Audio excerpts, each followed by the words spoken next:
राम भगवान के जीवन गाथा का क्या संदेश था। देखिए, ये दिल्ली वाले जानते हैं कि ये दिल्ली का सुप्रसिद्ध रामलीला मैदान है। यहाँ बचपन से मैं आ रही हूँ। हर साल दशहरे के दिन यहाँ इसी मैदान में रावण के पुतले का दहन होता है। मैं छोटी थी तो अपनी दादी जी इंदिरा जी के साथ आती थी, उनके पैरों के पास जमीन पर बैठ के देखती थी। उन्होंने हमारे देश की ये प्राचीन, हजारों वर्ष प्राचीन गाथा जो रामायण है, भगवान राम जी की जीवन गाथा मुझे सुनाई। आज जो सत्ता में है वे अपने आप को राम भक्त कहलाते हैं। इसीलिए यहाँ बैठे हुए मेरे मन में ये बात आई कि उनको इस संदर्भ में कुछ कहना चाहिए।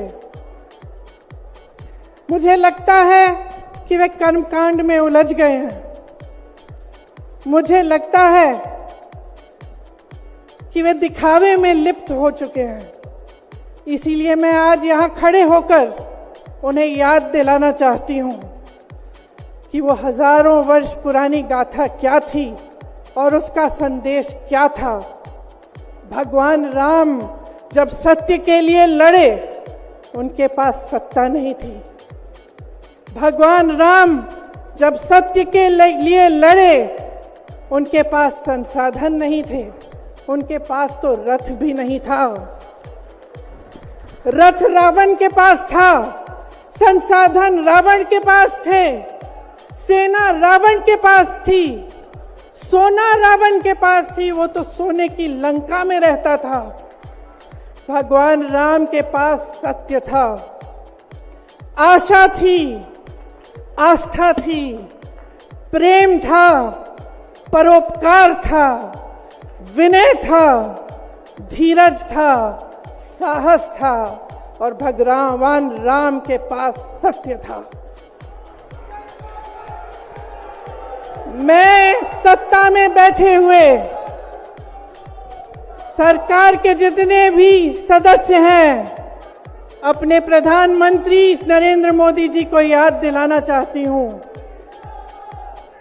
कि इस जीवन राम भगवान के जीवन गाथा का क्या संदेश था। सत्ता सदैव नहीं रहती, सदैव नहीं रहती सत्ता। सत्ता आती है, जाती है, अहंकार चूर चूर होता है एक दिन। यही संदेश था भगवान राम का, उनके जीवन का। और आज यहाँ रामलीला मैदान पर खड़े हुए इंडिया गठबंधन की 5 मांगों को पढ़ने से पहले मुझे ये उचित लगा कि मैं ये संदेश एक बार फिर दोहराऊं। इंडिया गठबंधन की 5 सूत्री मांगे भारत के चुनाव आयोग को लोकसभा चुनाव में समान अवसर सुनिश्चित करना चाहिए। दूसरी मांग, चुनाव आयोग को चुनाव में हेराफेरी करने के उद्देश्य से विपक्षी राजनीतिक दलों के खिलाफ इनकम टैक्स, ईडी और सीबीआई द्वारा की जाने वाली बलपूर्वक कार्रवाई को रोकना चाहिए। तीसरी मांग, श्री हेमंत सोरेन एवं श्री अरविंद केजरीवाल जी की तत्काल रिहाई की जाए। चौथी मांग, चुनाव के दौरान विपक्ष के राजनीतिक दलों का आर्थिक रूप से गला घोटने की जबरन कार्रवाई तुरंत बंद होनी चाहिए। पांचवी मांग, चुनावी बांड का उपयोग करके बीजेपी द्वारा बदले की भावना, जबरन वसूली और धन शोधन के आरोपों की जांच के लिए सुप्रीम कोर्ट की निगरानी में एक एसआईटी गठित हो जानी चाहिए।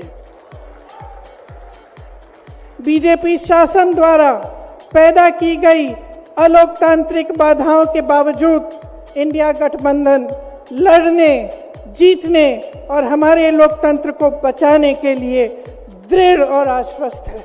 जुड़ेगा भारत, जुड़ेगा भारत, जुड़ेगा भारत।